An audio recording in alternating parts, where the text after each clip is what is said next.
નમસ્કાર, સ્વાગત છે મિત્રો આજના યુટ્યુબ વિડીયોની અંદર। મિત્રો આજે આપણે આ વિડીયોની અંદર આપણે જોવાનું છે કે જે નવું જ્ઞાનકુંજ સોફ્ટવેર આવ્યું છે એની અંદર તમે આઈડી અને પાસવર્ડ કઈ રીતના ચેન્જ કરી શકો મિત્રો, એના વિશે છે મિત્રો। આ સમગ્ર પ્રોસેસ રજિસ્ટ્રેશન પછીની છે મિત્રો। હવે સૌપ્રથમ આપણે સી ડ્રાઈવની અંદર ગયા। સી ડ્રાઈવની અંદર મિત્રો જે તમારું જે ફોલ્ડર હશે આ પ્રોગ્રામ ફાઇલ 86 ની અંદર હશે મિત્રો, જ્ઞાનકુંજનો। મેં જે બંને ફોલ્ડર જોડે જોડે કોપી કર્યા છે મિત્રો। મિત્રો આ પ્રોસેસ જો તમને ના જ ફાવતી હોય તો મિત્રો કરવી નહીં, અને જો કરવી હોય તો મિત્રો પહેલાં આને કોપી કરી લેવાનું, આ નાનું ફોલ્ડર આને પહેલાં કોપી કરી લેવાનું મિત્રો એક બાજુ, પછી આને કરવાનું મિત્રો। સૌપ્રથમ આપણે આને ઓપન કરીશું મિત્રો। Gyankunj.exe ઓપન કરશું મિત્રો। હવે આ ઓપન થશે એટલે મિત્રો આપણું જે લોગિન સ્ક્રીન આવી જશે મિત્રો। આની અંદર આપણે સૌપ્રથમ આપણે જે રજિસ્ટ્રેશન ડિટેલ છે મિત્રો એનો પણ બી આપણે ચેક કરવી હોય તો ચેક કરી લેવાય મિત્રો, એટલે આપણને ખ્યાલ આવે। આ પ્રોસેસ મિત્રો ઓફલાઈન પ્રોસેસ છે મિત્રો, જે ઓનલાઈન રજિસ્ટ્રેશન થઈ ગયા પછીની મિત્રો। હવે જો આ નીચે જે છેલ્લી ડેટ છે રજી અપડેટ 7/9/2019 બતાવે છે મિત્રો, આ પણ બી આપણે બદલવી છે તો બદલાઈ જશે મિત્રો। આ પ્રોસેસ ઓફલાઈન છે મિત્રો, અને જો તમને ના જ ફાવતું હોય તો બગાડશો નહીં મિત્રો, નહીંતર બધો પ્રોગ્રામ ચેન્જ થશે મિત્રો। માનો કે મેં અહીંયા પહેલાંથી પાસવર્ડ યુઝર નેમ ચેન્જ કરેલો છે મિત્રો। પહેલાં બે અને છેલ્લા બે આને રહેવા દેવાના છે મિત્રો, વચ્ચેના જે ખાલી સ્કૂલનો જે કોડ છે એ જ બદલવાનો છે મિત્રો, બીજું કશું નહીં। અને જે પાસવર્ડ છે એ તો તમને ખબર જ છે, જે ડિફોલ્ટ પાસવર્ડ જે છે એ તો બધાને ખબર જ છે, એ અહીંયા નાખી દેવાનો છે મિત્રો। હવે અહીંયા જોઈ લો મિત્રો, આ જે વચ્ચે છેલ્લા બે અને પહેલાં બે એ આંકડાના સીટી અને 8 લાસ્ટ જે છે એને કશું ચેન્જ કરવાનું નથી મિત્રો। વચ્ચે આપણે જે સ્કૂલનો ફક્ત કોડ આવે છે, આ કોડને આપણે જો આમ તો બધાને યાદ હોય જ છે મિત્રો, પણ જો ચેન્જ કરવો હોય તો, બાકી ના કરવો હોય તો કશું નહીં મિત્રો, રહેવા જ દેજો। હવે આપણે આને સાઇન ઇન કરી લેવાનું છે મિત્રો,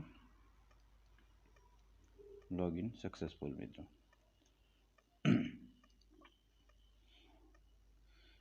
મિત્રો આ પ્રોસેસ રજિસ્ટ્રેશન થઈ ગયા। હવે મિત્રો આપણે ખાલી કન્ટેન્ટ જોઈ લઈએ। આ પ્રોસેસ મિત્રો ફક્ત ને ફક્ત રજિસ્ટ્રેશન પછીની પ્રોસેસ છે મિત્રો। હવે આમાં જો તમને ના જ ફાવતું હોય તો મિત્રો આને કશું પણ બી છેડછાડ કરતા નહીં મિત્રો, કેમ કે છેડછાડ કરશો તો થઈ તો જશે મિત્રો પાછું, પણ જો કદાચ કંઈક સેટિંગ ચેન્જ થયું તો ફરી પાછું તમારા કોમ્પ્યુટરમાં જે ઓપન થતું હશે એ પણ બી ના થાય મિત્રો। એટલે પહેલાં આ જ્ઞાનકુંજ જે ફોલ્ડર છે એને મિત્રો ખાસ સાચવવાનું મિત્રો। આપણને ખબર જ છે મિત્રો, આ રીતના સૌ પ્રથમ પહેલાં PDF ફાઇલ આવે છે, પછી એનિમેશન વિડીયો ફાઇલ આવે છે, બધી જ ફાઇલો છે મિત્રો। એટલે આ રીતના આપણે કરી શકીએ મિત્રો। મારી ચેનલ સબસ્ક્રાઈબ કરી લેજો મિત્રો, ના કરી હોય તો। એનિમેશન વિડીયો છે મિત્રો, આ આપણે આ રીતના જોઈ શકીએ છીએ મિત્રો।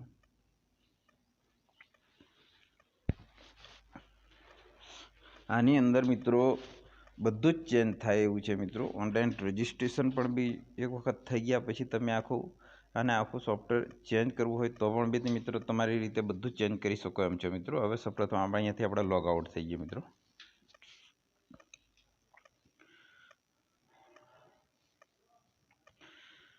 હવે આપણે આને પહેલાં મિનિમાઇઝ કરવાનું છે મિત્રો, ડાયરેક્ટ ક્લોઝ નહીં થાય। મિનિમાઇઝ કર્યા પછી જે ટાસ્ક બાર પર આમ જઈ અને આ રીતના આપણે એને ક્લોઝ કરી લેવાનું। હવે મિત્રો આપણે જે આ ફાઇલ જે છે મેન જે ફાઇલ છે, આ 2-3 ફાઇલ છે મિત્રો, એ બહુ મેન વસ્તુ છે। આની અંદર આ જે બાટ ફાઇલની છે મિત્રો। હવે આમાં આપણે સૌપ્રથમ જ્ઞાનકુંજ સ્ક્વિલાઇટ જે આ જ મિત્રો મેન વસ્તુ છે। હવે આની અંદર આપણે એડિટની અંદર જઈએ મિત્રો। સૌપ્રથમ તમારા કોમ્પ્યુટરની અંદર નોટપેડ ++ હોવું જોઈએ, ના હોય તો મિત્રો સાદા નોટપેડની અંદર પણ બી આ થઈ જશે મિત્રો। હવે આપણે કંટ્રોલ F મારશું કીબોર્ડ પરથી। કંટ્રોલ F માર્યા પછી મિત્રો આપણે જે આપણો યુઝર નેમની વચ્ચેના જે 11 અંક હતા, તમારા સ્કૂલનો કોડ આવશે, એને સર્ચ મારશું। સર્ચ માર્યા પછી આ સ્કૂલનો જે કોડ છે એ જ છે મિત્રો, બીજો કશું નથી। હવે આને આપણે ચેન્જ કરવો હોય તો પણ 11 અંક જ ચેન્જ કરવાના મિત્રો ફક્ત। હવે અહીંયા રિપ્લેસ ઓલ આપી દઈશું મિત્રો, એટલે હવે જુઓ આ 103 જગ્યાએ મિત્રો આ જે છે એ ચેન્જ થઈ ગયું મિત્રો। હવે આપણે પાસવર્ડ લખીએ મિત્રો. પાસવર્ડ આપણને ખબર જ છે મિત્રો બધાને. એ રીતના આ પાસવર્ડ આપણે અહીંયા લખીને એ કરીએ અને સર્ચ મારીએ મિત્રો. આ પણ બી 15 અંક જ હોવા જોઈએ. આપણે જ્યારે એને ચેન્જ કરશું મિત્રો, ફર્સ્ટ કેપિટલ, એક કેરેક્ટર અને 3 અંક આ ખાસ જોઈએ મિત્રો.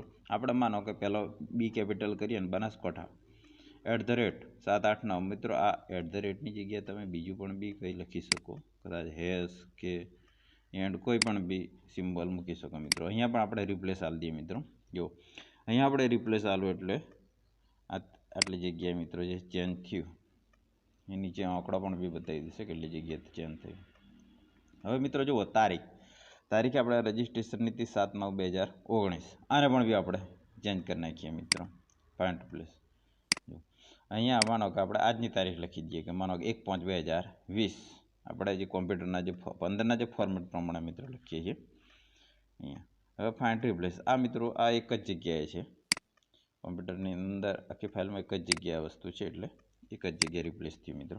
હવે આને આપણે સેવ એઝ કરી લઈએ મિત્રો. હવે આના જ ફોલ્ડરની અંદર માનો કે આ ઇમેજનું જે ફોલ્ડર છે એમાં આપણે સેવ કરી લઈએ હમણાં તાત્કાલિક. તમે કોઈ પણ બી ફોલ્ડરની અંદર આ ફાઇલ સેવ કરી શકો મિત્રો. પાછળ .sqlite હોવું જોઈએ મિત્રો. આ સેવ કરી લીધા પછી હવે જુઓ મિત્રો, ફરી પાછા આપણે સી ડ્રાઈવની અંદર જ્યાં જ્ઞાનકુંજની નીચે જ્ઞાનકુંજ .sqlite જે હતું મિત્રો એને આપણે ડિલીટ મારી દીધું અને અહીંયા આપણે રિપ્લેસ કરી દીધું મિત્રો. જુઓ આની પહેલાં જ હતું એને આપણે ડિલીટ મારીને અહીંયા આપેલું. હવે મિત્રો આને પણ બી આપણે અહીંયાથી ડિલીટ મારી દઈએ.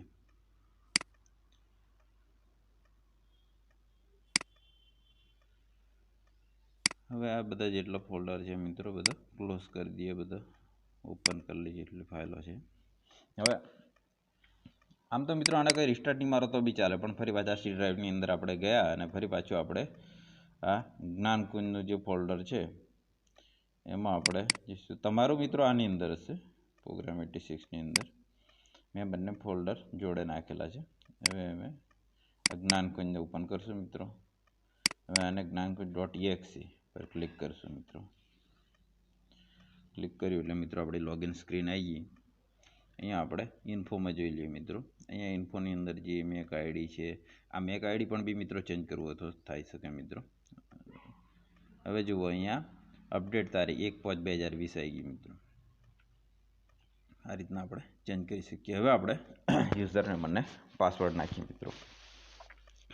મિત્રો ખાસ એટલું ધ્યાન રાખજો, તમને જો ના ફાવે એવું લાગે તો મિત્રો આને કશું કરવાનું નહીં મિત્રો. અથવા તો તમે બીજા કોમ્પ્યુટરની અંદર લઈ સ્કૂલનું જે મેન પીસી છે મિત્રો, લેપટોપ છે, એમાં આવું કોઈ જાતની છેડછાડ કરતા નહીં, જેથી કરીને એમાં આખો પ્રોગ્રામ બગડી ના જાય મિત્રો. તમે બીજા પીસીની અંદર આ રીતના કરી શકો છો મિત્રો. બીજા પીસીની અંદર લઈ અને આ રીતના કરી નાખવાનું મિત્રો. અને આને કોપી તો કરી જ રાખવાનું મિત્રો. કોપી અને આ રીતના આપણે પાસવર્ડ નાખી દીધો. જુઓ મિત્રો આપણે જે યુઝરનેમ બદલ્યું એ અને પાસવર્ડ પણ ઉપર 15 ને નીચે 15 મિત્રો. આ યુઝરનેમ 15 ને પાસવર્ડ બી 15 થવા જોઈએ મિત્રો. આ અંદર સેટિંગ જ છે એ રીતનું કે યુઝરનેમ યુઝર આઈડી 15 આંકડા, પાસવર્ડના પણ બી 15 આંકડા. આની અંદર પણ બી જુઓ લોગિન સક્સેસફુલી આપણે લોગિન કર્યું હતું. હવે અહીંયા પણ બી આપણે જોઈ લઈએ મિત્રો કન્ટેન્ટ. આની અંદર મિત્રો તમને ખબર જ છે બધું આ કઈ રીતના આવી છે, પણ મિત્રો ખાસ એટલું ધ્યાન રાખવાનું કે આપણે આ ફોલ્ડર એક બીજી જગ્યાએ કોમ્પ્યુટરમાં કોપી કરી અને પછી તમે ધારો અંદર કરી શકો મિત્રો. આ ઓફલાઈનની પ્રોસેસ છે મિત્રો, રજિસ્ટ્રેશન થઈ ગયા પછીની. અને જો આપણે ફાવતું ના હોય તો મિત્રો સ્કૂલના લેપટોપમાં આવું કોઈ દિવસ કરવું નહીં મિત્રો, જેથી કરીને આખો પ્રોગ્રામ બગડે નહીં મિત્રો. અને બગડે પાછું હેરાન થાય ફરી પાછું બીજી જગ્યાએથી. એટલે એક કોપી કરેલું હોય તો મિત્રો કશો વાંધો નથી. મેન વસ્તુ જ્ઞાનકુંજ ફોલ્ડર છે મિત્રો, એને આપણે એક પેનડ્રાઈવની અંદર કોપી કરીને લઈ લેવાનું છે. 11 MBનું જ છે, વધારે નથી મિત્રો.